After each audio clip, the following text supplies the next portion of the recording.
আমার শ্বশুরবাড়িতে আমার স্বামী সন্তান ছাড়া আর একটা মানুষকে পেয়েছিলাম যাকে কিনা আমি বিশ্বাস করতে পারি, ভরসা করতে পারি, দায়িত্ব দিতে পারি, মনের কথা সবকিছু খুলে বলতে পারি, যেখানে সবসময় হাসি ঠাট্টা দুষ্টামি সবকিছুই হয়। মুখ কালো করে একজন আরেকজনকে কখনোই কথা বলি না, কথা বলার প্রয়োজনও মনে করে নেয়। দুজন দুজনের উপর দায়িত্ব দিলে একদম নিশ্চিন্ত থাকতে পারি, কোনো প্রকার দায়িত্ব অবহেলা কখনোই হয় না। কেউ যদি বাড়িতে না থাকে অন্যজন সব দায়িত্ব নিয়ে তার যেগুলো কাজ থাকে সব কিছুই করে দিতে পারি আমরা।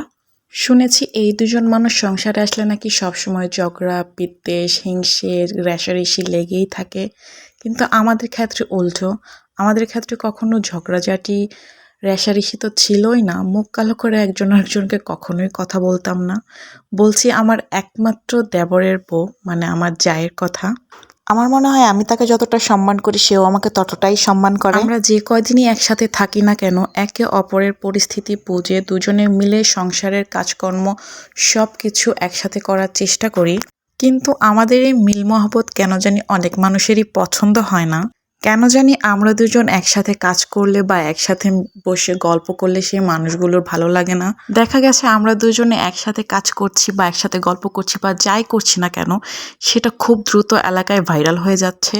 ভাইরাল মানে অবশ্যই বুঝতে পারছেন আমি কি বলেছি।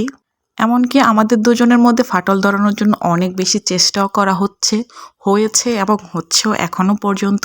এমনও হয়েছে আমার আড়ালে ওর কাছে আমার নামে এমন এমন বাংলা ভাষায় কুটনামিও করা হয়েছে, এমনকি ওর নামে ওর আড়ালে আমার কাছেও করা হয়েছে।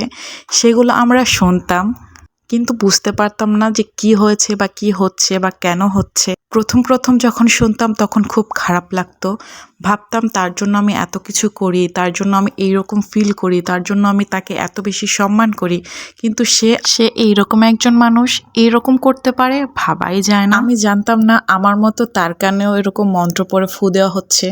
সেও জানতো না একই ঘটনা, কিন্তু হঠাৎ করে কেমন করে জানি মিলে গেল একটা ঘটনা। তারপর জানা গেল আসল রহস্য এবং আমরা দুজনেই বুঝতে পারলাম যে আমাদের মধ্যে ফাটল ধরানোর চেষ্টা করছে। আলহামদুলিল্লাহ আলহামদুলিল্লাহ আলহামদুলিল্লাহ আলহামদুলিল্লাহ, এত জল্পনা কল্পনা মন্ত্রপুত ফু দেওয়ার পরেও আমাদের সম্পর্ক খুব ভালো আছে।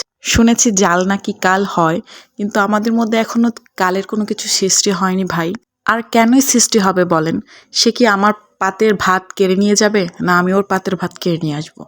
নাকি ওর যা যা প্রাপ্য সেগুলো আমি কেড়ে নিব, বা আমার যা যা প্রাপ্য সেগুলো কেড়ে নিবে? তার যা ইনকাম আছে তারটা সে খাবে, আমার যা ইনকাম আছে আমারটা আমি খাবো। তাহলে কেন রেষারেষি ঝগড়াঝাটি হিংসা বিদ্বেষ আমাদের মধ্যে থাকবে? আল্লাহ মাফ করুক, আল্লাহ সবাইকে হেদায়েত দান করুক।